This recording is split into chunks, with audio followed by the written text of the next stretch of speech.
chamados de cultura ocidental, Europa, Estados Unidos. Aqui a perseguição ainda não é uma perseguição sangrenta. Está começando a ser em alguns países. México, Colômbia, estão assassinando sacerdotes, queimando igrejas, mas ainda é pouco. Aqui a perseguição é uma perseguição cultural e legal, com as leis. As leis da homofobia, as leis promovendo a ideologia do gênero, as leis promovendo o aborto, cada vez mais começam penalizando os cristãos. Exemplo, lá na Europa, por exemplo, tem pais que já foram presos, estiveram na prisão, simplesmente porque não queriam que seus filhos estivessem nas aulas de promovendo ideologia de gênero. Na Alemanha, os pais disseram: não quero que o meu filho aprenda estas mentiras. O Estado colocou os pais na prisão. Um senhor que tinha uma pastelaria, que fazia bolos, ficou sem a sua pastelaria. Por quê? Porque se recusou fazer um bolo de casamento para um casal gay. Disse: eu não quero fazer esse bolo. O tribunal veio, passou uma multa tão grande para ele que ele não podia pagar. Então o tribunal vendeu a pastelaria para ele pagar a dívida, e ele ficou sem a pastelaria por ser cristão. Então isso está acontecendo na Europa, Estados Unidos, aqui no Brasil.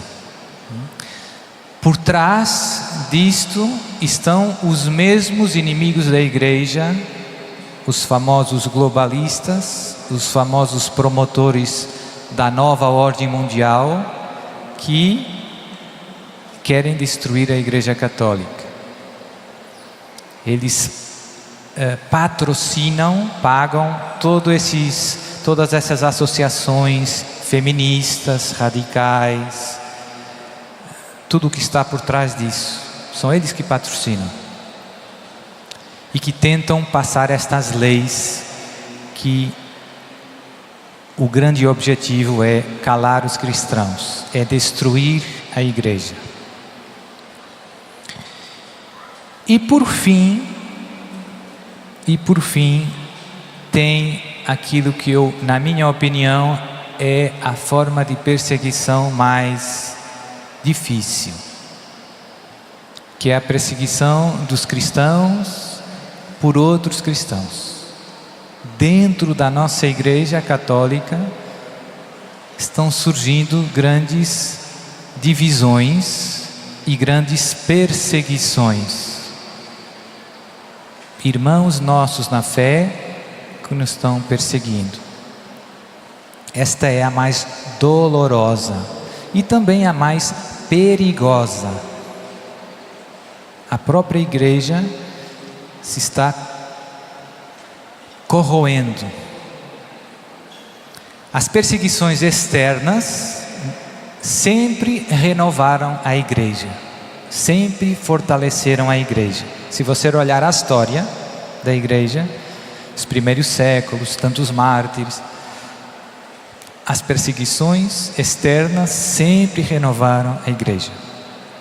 Aqui, o século passado, por exemplo, em Espanha, lá do lado de Portugal, antes da Segunda Guerra Mundial, houve uma guerra civil. Se não me engano, no ano 33 a 39. E durante esses 3 anos, os comunistas mataram muitos sacerdotes religiosos, incendiaram as igrejas, destruíram os seminários. E parecia que a igreja em grandes zonas da Espanha tinha terminado. Perseguição externa. Passados poucos anos, terminou essa guerra, e passados poucos anos, todas as igrejas estavam reconstruídas, os seminários estavam cheios de vocações, e a igreja renasceu com muita força. Então, as perseguições externas renovam a nossa fé, fortalecem a nossa fé, fazem crescer a igreja. Mas infelizmente as divisões internas, as lutas dentro da igreja que às vezes vemos, essas são infelizmente mais devastadoras, nos confundem, nos baralham.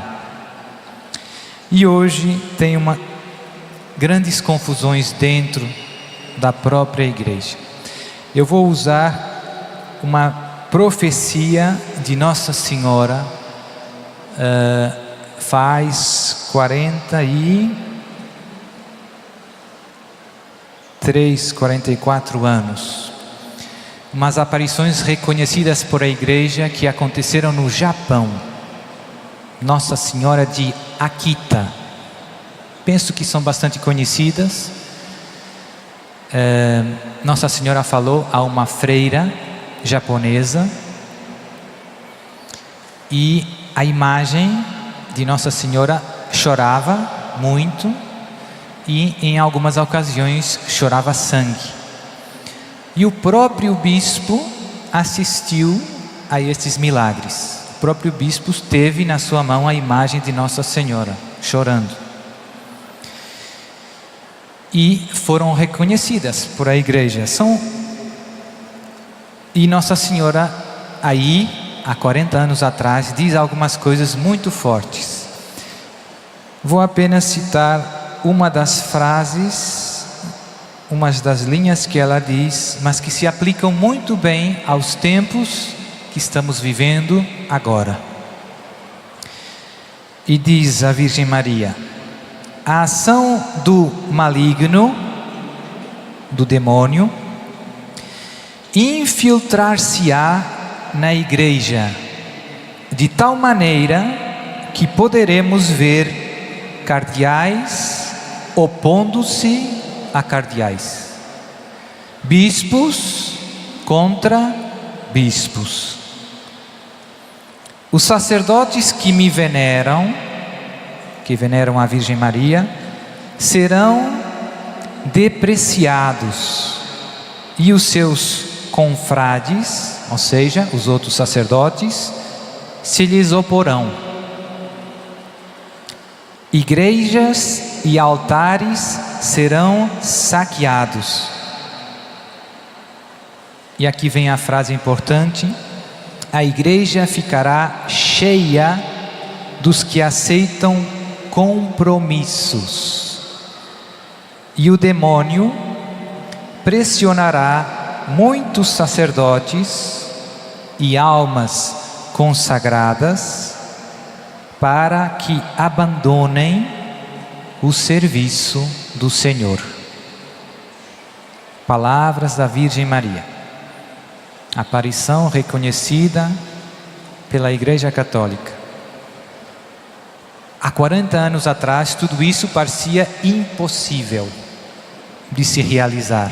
Hoje estamos vendo em frente dos nossos olhos tudo se realizando. Tempos de grande confusão, sobretudo em temas de fé e de moral. Tem padre, tem bispo que defende as coisas mais estranhas, contrárias à nossa fé, ao que Deus nos revelou. Tem muita gente que já não fala de pecado, o inferno não existe, teólogos famosos que dizem que o inferno não existe. Muitas heresias se tornaram moda e envenenam o coração de muitos crentes, de muitos irmãos nossos.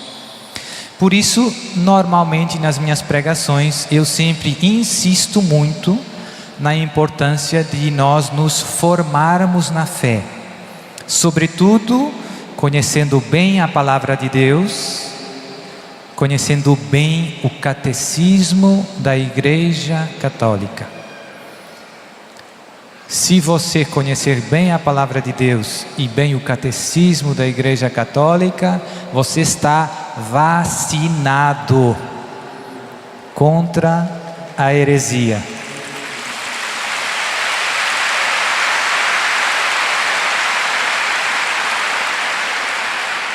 Mas estar vacinado não significa que você não será perseguido.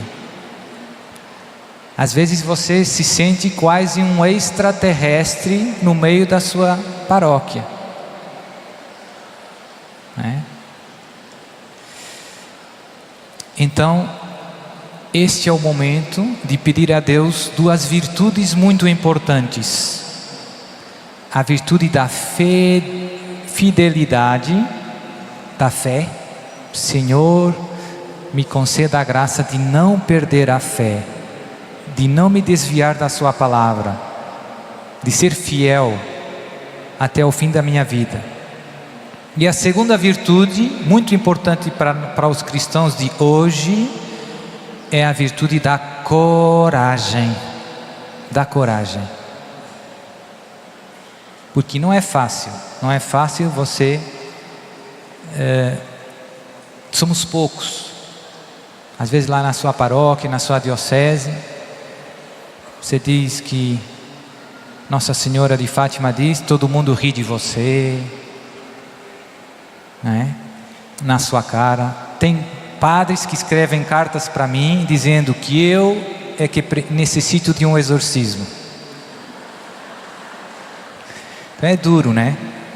Tem bispos, tem muita gente que fala mal de nós, tem muita gente que propõe um evangelho que já não é o evangelho de Jesus Cristo, que quis transformar o evangelho, a palavra de Deus, de acordo com o mundo de hoje.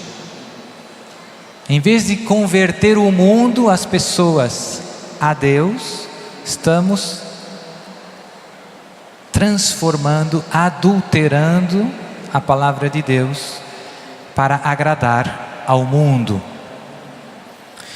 E isso se está vivendo cada vez com mais intensidade. Agora tem aquela questão que todo mundo discute, de se os divorciados que estão juntos, vivendo maritalmente com outras pessoas, casados civilmente, podem comungar. É impossível comungar em pecado mortal, seja qual for o pecado mortal. Se você está em pecado mortal, não pode comungar. Diz Paulo na primeira carta aos Coríntios.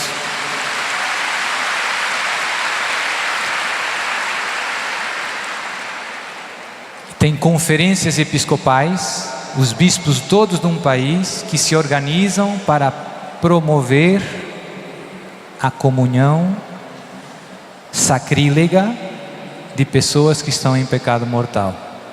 Veja onde chegamos hoje. Parece mentira, mas é verdade. Então, pedir a Deus a graça da fidelidade, da coragem. Cada vez mais você e eu temos que escolher entre uma vida tranquila, entre uma vida cômoda e a nossa fidelidade a Jesus. Cada vez mais você e eu temos que escolher entre uma vida tranquila, cômoda, sem problemas, e a nossa fidelidade a Jesus e a perseguição. Ou seja, mártir ou pagão. Eis a questão. E o medo, o padre Wagner ontem falava do medo, e infelizmente o medo tem um poder grande às vezes na nossa vida. por você ter medo de perder o seu emprego, se você é professor lá na sua escola, vão obrigar você a ensinar ideologia de gênero. E você, o que vai dizer? Por medo, muitos cedem. Por medo, muitos cedem. Então, fidelidade e coragem. Eu sou de Jesus.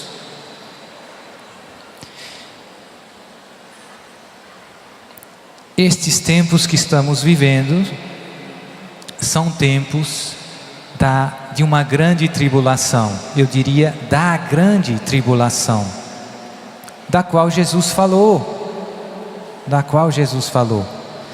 E em algumas mensagens de Jesus e de Nossa Senhora, o céu não só nos lembra isso, que estamos vivendo os tempos descritos nas profecias apocalípticas, mas que está para breve a manifestação do Anticristo. Ouça com atenção, meu irmão. Segunda carta aos Tessalonicenses, capítulo 2, versículo 16 e seguintes. Diz Paulo: no que diz respeito à vinda de nosso Senhor Jesus Cristo e à nossa reunião com Ele, rogamo-vos, irmãos, que não vos deixeis facilmente perturbar o espírito e alarmar-vos, nem por alguma pretensa revelação, nem por palavra ou carta tidas como procedentes de nós, que vos afirmassem estar iminente o dia do Senhor. Ninguém de algum modo vos engane. Primeiro deve vir a apostasia, é o que estamos vivendo agora, e deve manifestar-se o homem da iniquidade, o filho da perdição, o adversário, aquele que se levanta contra tudo o que é divino e sagrado, a ponto de tomar o lugar no templo de Deus e apresentar-se como se fosse Deus. A manifestação do ímpio será acompanhada, graças ao poder de Satanás, de toda a sorte de portentos, sinais e prodígios enganadores. O anticristo vai fazer prodígios enganadores com o poder de Satanás. Ele usará de todas as seduções do mal com aqueles que se perdem, por não terem cultivado o amor à verdade que os teria podido salvar. Por não terem cultivado o amor à verdade, Bíblia e Catecismo, que os poderia salvar. Assim, pois, irmãos, ficai firmes e conservai os ensinamentos que de nós aprendestes, seja por palavras, seja por carta nossa. Palavra do Senhor. Graças a Deus. Deus nos diz que nos fins dos tempos se vai manifestar o ímpio, o anticristo. Padre, por que o senhor pensa que está perto? Porque em várias aparições que eu considero credíveis, Nossa Senhora, Jesus falam deste tema. Vou citar apenas duas, uma mais conhecida, outra menos, mas que estão bastante apoiadas pela igreja, pelos bispos e pelos padres. A primeira é Nossa Senhora falando ao padre Gobi, que fundou o movimento sacerdotal mariano. Penso que também é conhecido aqui no Brasil. Tem um livro azul com muitas mensagens. E esse livro, Padre Gobi, todos os anos, já morreu, o Papa João Paulo II convidava o Padre Gobi para celebrar missa com ele, todos os anos. E tem muitos o movimento que ele fundou, o movimento sacerdotal mariano, tem muitos cardeais, bispos, sacerdotes do mundo inteiro. Então é uma coisa séria. Em 91, 19 de maio de 91, disse a Virgem Maria ao Padre Gobi: o Espírito Santo vos fará compreender os sinais do vosso tempo. O Espírito Santo vos fará abrir os olhos. São os tempos preditos pela Sagrada Escritura, como os tempos da grande apostasia e da vinda do Anticristo. Acabamos de escutar a carta de Paulo. Que vos levarão a viver os últimos acontecimentos em preparação à segunda vinda de Jesus na glória. O que está dizendo a Virgem Maria? Que estamos nos tempos da grande tribulação, da grande apostasia, da manifestação do Anticristo e da vinda gloriosa de Jesus. E aqui na Canção Nova não é um tema novo, né? Ontem também ouvimos o Padre Wagner dizer: o carisma da Canção Nova é preparar um povo bem disposto para acolher Jesus na glória, Jesus que vem.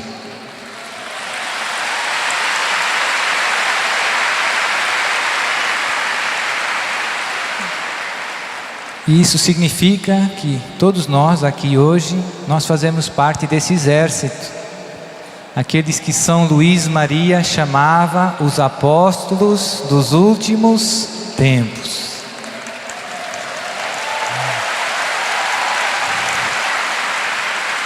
Olhe para o irmão do seu lado e diga: parabéns, meu irmão. Você é um apóstolo dos últimos tempos. Jesus pensou em você para preparar a sua vinda gloriosa. É glória.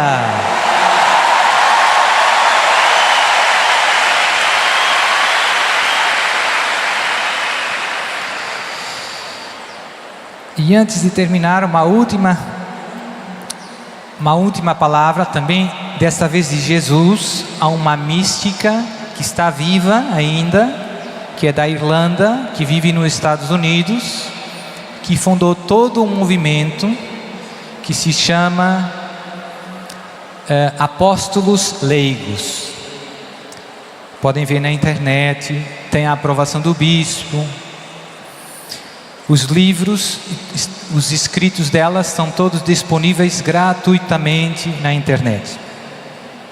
2004, diz Jesus: almas do mundo, prestai atenção, o vosso Jesus regressará. O processo do meu regresso já começou. Contudo, ainda existirão tempos difíceis. Aparecerá um falso Salvador quando a lua ficar avermelhada. Ele proclamará que vem o céu. No entanto, vos asseguro solenemente que eu não sou este homem. Ele virá da parte do inimigo. Ele será um falso Messias. Muitos o seguirão, porque simplesmente não quererão sofrer. Criancinhas, tende cuidado. Mandaria eu um homem arrogante para solucionar os vossos problemas? Digo-vos que não, jamais o faria. Não tenhais medo disto. Ao longo da história, houve muitas pessoas que procuraram afastar as almas de mim. Isto não voltará a acontecer. Os meus seguidores estão preparadíssimos para suportarem todos estes testes com fé e amor. Amém.